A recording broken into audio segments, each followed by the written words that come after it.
यात्रा चल रही है। ऐसे में हमारी टीम, हमारी यात्रा पहुंची है समस्तीपुर के सरायरंजन प्रखंड के ग्राम पंचायत राज जितवारपुर कुम्हिहरा, जहां हम एक प्रसिद्ध समाज सेवी जिन्होंने जेपी मूवमेंट से लेकर देश के कई बड़े समाजवादी आंदोलन में एक सक्रिय सामाजिक कार्यकर्ता की भूमिका में, एक राजनीतिक कार्यकर्ता की भूमिका में और कर्पूरी ठाकुर जी के नेतृत्व में इस देश में समाजवादी आंदोलन में अपना योगदान दिया।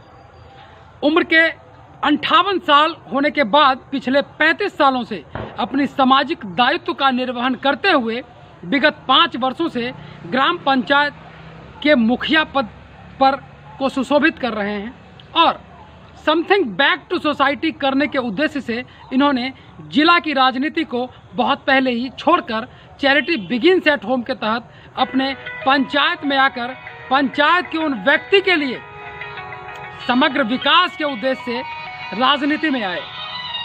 हमारे साथ हैं राम श्रेष्ठ राय, जो गांधी के सपनों के भारत में राम राज की जो परिकल्पना थी उसको आगे बढ़ा रहे हैं। सबसे पहले सर, आपका कार्यक्रम में स्वागत है।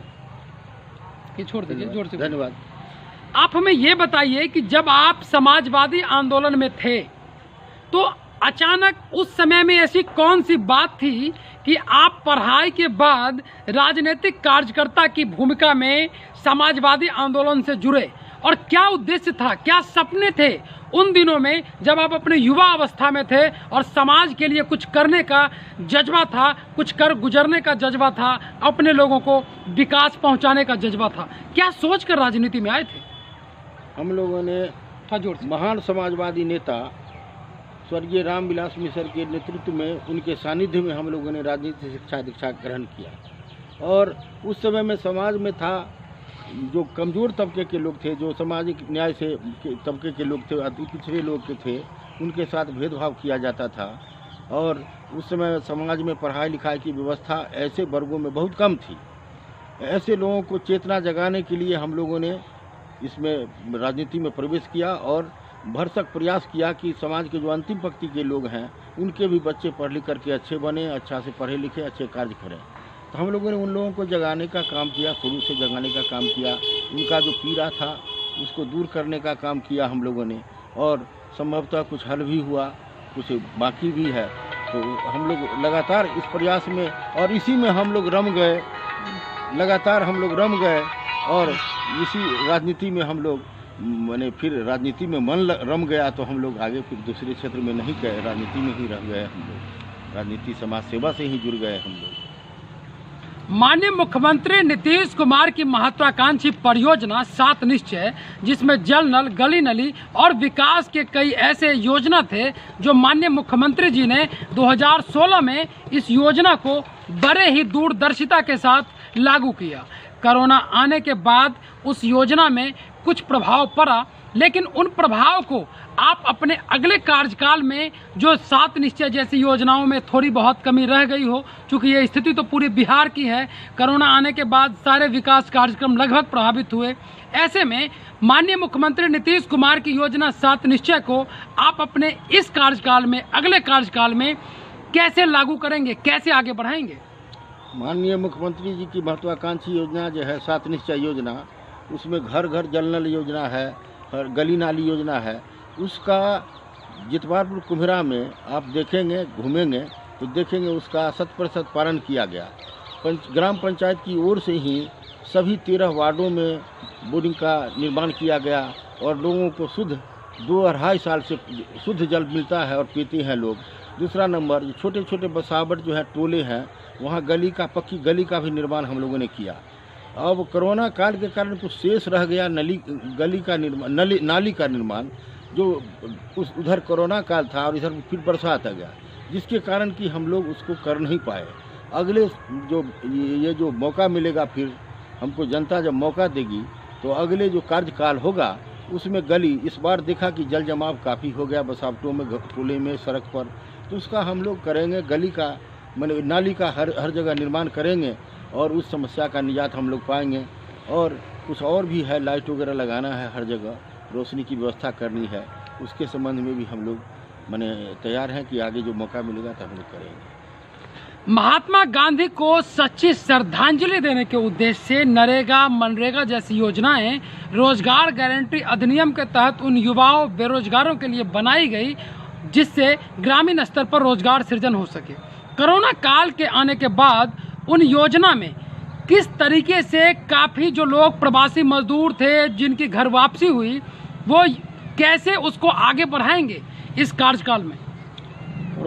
कोरोना के कारण खास करके गरीब जो थे, मजदूर तबके के लोग थे, वो ज़्यादा प्रभावित हुए हैं। बाहर से जो विस्थापित होकर के आए, काम धंधा छोड़ करके गांव में आए, उनके सामने रोजी रोटी की समस्या थी।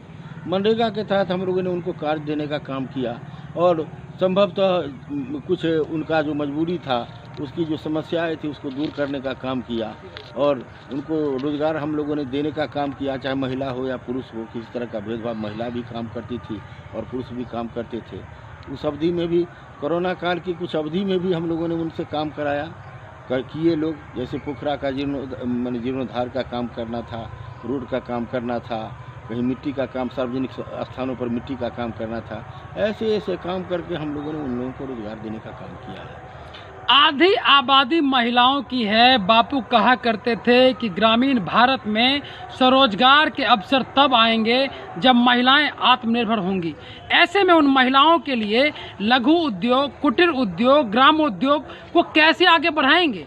कैसे उन महिलाओं को बैंकों के मुद्रा योजना से कनेक्ट करेंगे? कैसे स्वयं सहायता समूह बनाया जाएगा और महिलाओं को रोजगार के अवसरों से जोड़ेंगे? महिला आबादी का आधा हिस्सा महिला का है। महिला के लिए हम लोगों ने अपने पंचायत में हर घर में सुलभ शौचालय, जो बहुत ज़रूरी का चीज़ है, वो करने का काम किया। जो हमारे घर की महिलाएं बाहर जाती थी शौचालय के लिए, उसका हम लोग निर्माण करा करके पंचायत को खुले में शौच से मुक्त कराया। और जहाँ तक रोजगार का बात है, तो महिला रोजगार के लिए सरकार की ओर से जो सहायता दी जाएगी, तो हम लोग उनके रोजगार के लिए भी सोचेंगे। उनका रोजगार हम लोग पंचायत में ही सृजित करेंगे और ख़ास करके सरकार की जो योजना है, उसका प्रचार कर उनके बीच उनको प्रोत्साहित करेंगे कि उन योजनाओं का वो लाभ लें और घर पर बैठ कर के ही अपना जीवन यापन करें और बाहर नहीं जाएं और यहाँ भी अपना रोजगार के अवसर तलाशें। सरकार की योजना का हम लोग प्रचार उनके बीच करेंगे और उनको रोजगार दिलाने का काम करेंगे। चाहे बैंक हो, किसी तरह का बैंक हो, चाहे कहीं कोई योजना है, उसको लाभ दिलाने का काम करेंगे हम लोग। महिला तो वास्तविक में अभी बहुत इस मामले में पिछड़ी हुई है, रोजगार के मामले में। लेकिन रोजगार उनको जब आत्मनिर्भर कर दिया जाए, उनको रोजगार दे दिया जाए, तो निश्चित रूप से समाज सुखी रहेगा, परिवार आगे बढ़ेगा तो बढ़ेगा, समाज भी सुखी रहेगा, समाज भी आगे बढ़ेगा। आज के युवा नशा, पलायन और बेरोजगारी जैसे समस्याओं से गुजर रहे हैं। ऐसे में उनके स्वरोजगार के लिए भी वही सवाल हैं कि कैसे उन्हें बैंक से कनेक्ट किया जाएगा, कैसे मुद्रा योजना का लोन दिलवाया जाएगा, ऋण शिविर के माध्यम से कैसे उन युवाओं को स्वरोजगार के अधिक से अधिक अवसर दिए जाएंगे। इस कार्यकाल में, इससे पिछले कार्यकाल में कोरोना की वजह से यह काम प्रभावित हुआ है, लेकिन इस कार्यकाल में आप इसको कैसे आगे बढ़ाएंगे? इस कार्यकाल में जो हमारे जो बेरोजगार हैं, चाहे अशिक्षित बेरोजगार हैं, जो कुशल हैं, अर्धकुशल जो बेरोजगार हैं, जो ट्रेनिंग किए हुए हैं, उनके रोजगार के लिए हम लोग बैंक से संपर्क करेंगे कि उनको किस तरह का रोजगार दिया जाए, जो काम कर सकें, अपने पैर पर खड़ा हो सकें। कोरोना काल में कुछ हुआ है, उन लोगों का नुकसान हुआ है, लेकिन उसका भरपाई किया जाएगा। बैंक से हम लोग लगातार संपर्क में रहते हैं। हम लोगों ने पंचायत में कैंप लगा करके सभी जो महिला पुरुष हैं उनको खाता खुलाने का काम किया, तो उनका अपना एक खाता हो, बैंक में खाता हो। हमारे जो शाखा प्रबंधक हैं ग्रामीण बैंक के, जो हैं क्षेत्रीय ग्रामीण बैंक, उन्होंने बहुत सहयोग किया है हम लोगों को। पंचायत में आकर के उन्होंने अपना सभी लोगों का खाता खोलने का काम किया है। और महिला का जो समूह है, उस समूह से भी उन लोगों को जोड़ने का काम हम लोगों ने किए हैं। समूह के माध्यम से जो कुछ ऋण मिलता है, बैंक के माध्यम से मिलता है, उससे भी कुछ रोजगार का अवसर पैदा हुआ है। तो हर तरह का रोजगार है जो यहाँ भी लोग, उसका सहायता यदि मिले, उसकी ट्रेनिंग दी जाए, तो निश्चित रूप से जो बेरोजगार है, जो युवा है, एक बहुत बड़ा फौज है, वो आत्मनिर्भर बनेगा और वो अपना परिवार को आगे बढ़ाएगा। भ्रष्टाचार इस देश की एक अहम समस्या है। सरकारी योजनाओं के क्रियान्वयन में भ्रष्टाचार का रोल काफ़ी ज़्यादा बढ़ जाता है। ऐसे में आप अपने पिछले कार्यकाल में हमें लोगों ने बताया कि आप वार्ड सभा का आयोजन करते हैं, आप ग्राम सभा का आयोजन करते हैं, तब आप योजना बनाते हैं, तो उन योजनाओं को वार्डों के मार्फत, ग्राम सभा के मार्फत से जब बढ़ता है तो भ्रष्टाचार कम होता है, ऐसा माना गया है कई सारे सर्वे में। तो क्या इसी गति को आगे भी बरकरार रखेंगे और भ्रष्टाचार के खिलाफ जो लड़ाई है उस लड़ाई को एक नया आयाम देंगे? भ्रष्टाचार का मामला हमारे यहाँ नहीं है पंचायत में। हम लोग जो भी काम किए हैं ग्राम सभा बुला करके, ग्राम सभा ने जिस चीज़ को आदेश दिया उसी काम को करने का काम किया है। इस पंचायत में 12 मास राशन का जो व्यवस्था है, जो वितरण है, वह सुनिश्चित किया गया है। बहुत से लोग राशन कार्ड से वंचित थे, उनका भी राशन कार्ड दिलाने का काम किया गया है और 12 मास उनको राशन मिलता है, उचित मात्रा में, उचित तौल की मात्रा में मिलता है। जहाँ कहीं भी इस तरह की बात आती है हम लोग उसको दूर करने का काम करते हैं, उस पर भिड़ते हैं। कहीं भी कुछ नहीं है इस पंचायत में। और ग्राम सभा तो निश्चित रूप से हम लोग के यहाँ नियमित होता रहता है और ग्राम सभा में लोगों को सरकार की ये जो योजना है उस बारे में जानकारी दी जाती है और उनसे आग्रह किया जाता है कि इन योजनाओं का आप लाभ लें और आगे बढ़ें। और पंचायत में जो विकास का जो कार्य होता है ग्राम सभा के माध्यम से ही होता है, किसी तरह की गड़बड़ी नहीं है। इस कार्यकाल में वो कौन से 5 काम ऐसे हैं जो आप प्राथमिकता के आधार पे करेंगे, जो कोरोना की वजह से इससे पूर्ववत कार्यकाल में प्रभावित हो गया था? क्योंकि सबको पता है कि कोरोना आने के बाद सरकार ने सारे फंड को डाइवर्ट कर दिया, सरकार के द्वारा नए फंड को रोक दिया गया, इसलिए बहुत सारे विकास के काम कोरोना जैसी गंभीर बीमारी के कारण प्रभावित हुआ। तो उन जो आपके सपने थे इस कार्यकाल में जो कोरोना के कारण प्रभावित हुआ, आप अपने इस कार्यकाल में आप कैसे उन 5 कामों का नाम बताएं जिसको आप प्राथमिकता के आधार पे पूरा करेंगे?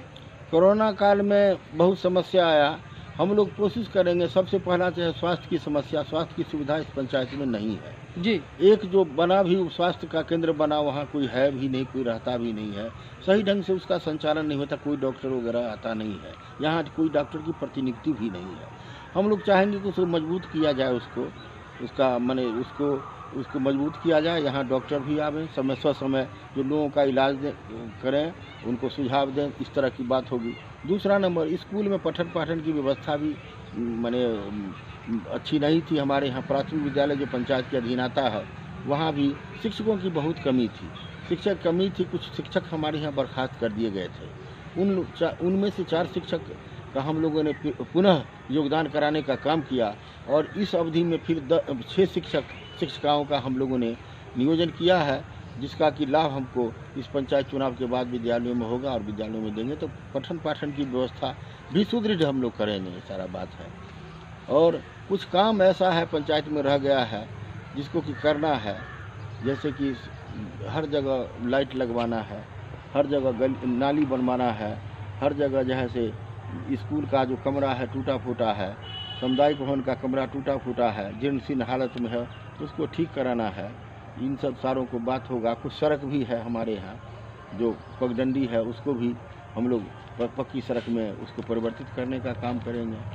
ये सारी 10+2 लड़कियों के लिए स्कूल है अपने पंचायत में? हमारे यहाँ 10+2 स्कूल नहीं है, बहुत दिन से मांग होता है। आपने इसके लिए तो लेटर भी लिखा था शिक्षा मंत्री को? हम लोगों ने काफ़ी समय से भी लिया था, पंचायत से भी प्रस्ताव पारित करके जिला भेजा था जी। और हमारे यहाँ सिर्फ क्लास 10 तक 10 तक पढ़ाई लिखाई होता है। और हमें गर्व है कि हमारे यहाँ के जो विधायक हैं वो शिक्षा मंत्री भी हैं जी। उनके सम्मुख भी हम लोगों ने ये बात रखा कि ये जो स्कूल का जो है बेसिक स्कूल का ज़मीन जो है 1 एकड़ आज 7-8 साल से पड़ा हुआ है उसी 10+2 स्कूल के निर्माण के लिए, लेकिन बहुत दुख की बात है कि अभी तक उसका निर्माण नहीं किया गया।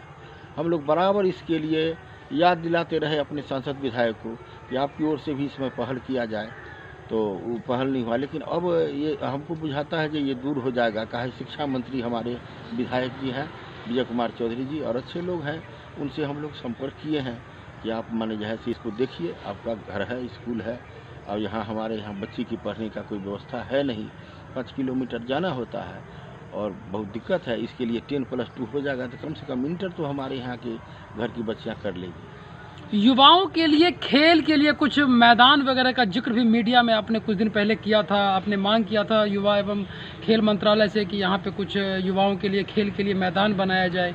उस दिशा में कहाँ तक बात आगे बढ़ी? खेल का मैदान तो नहीं बना। खेल का मैदान के लिए सबसे बड़ा समस्या है जो हमारे यहाँ ज़मीन उपलब्ध नहीं है। अभी बेसिक स्कूल जितवारपुर कुमरा है, राजकीय बुनियादी विद्यालय, वहाँ का जो फील्ड है बच्चे वहीं जा कर के अपना खेलते हैं, माने खेलते भी हैं और सुबह जो दौड़ने का जो काम होता है वो भी करते हैं। एकमात्र वही फील्ड है, दूसरा कोई सरकारी ज़मीन है नहीं जहाँ की खेल का माने कोई बनाया जाए, खेल का मैदान बनाया जाए। ये समस्या हमारे यहाँ है। पंचायत सरकार भवन भी हमारे यहाँ नहीं बना, वो ज़मीन की समस्या के कारण। ऐसे ज़मीन का समस्या है। यदि सरकार इस ओर प्रयास करेगी कि ज़मीन उपलब्ध कराने के बाद में तो खेल का मैदान भी बनेगा हमारे यहाँ।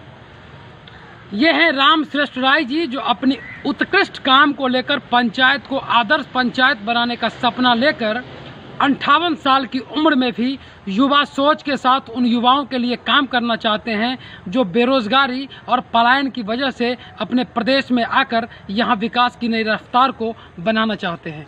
राम श्रेष्ठ राय जी गांधी के सपनों के भारत में राम राज्य की परिकल्पना कर रहे हैं। वीडियो टीम के साथ हमारा चुनाव चिन्ह फूल छाप है, जो वोटिंग मशीन के क्रम संख्या 5 में है। उसके सामने जो नीला बटन है उसको दबा करके हमको जिताने का काम करें और पुनः मुखिया दूसरे कार्यकाल के लिए बनाने का काम करें। जो विकास की गति है वो धीमी न पड़े, उसका रफ्तार बना रहे। बहुत सारे कार्य करना है पंचायत में, जिसको कि हम मुस्तैदी के साथ करेंगे। आपका सहयोग और आशीर्वाद रहेगा। आपने हमको आशीर्वाद दिया तो निश्चित रूप से आगे इस पंचायत को आदर्श पंचायत के रूप में हम विकसित करेंगे।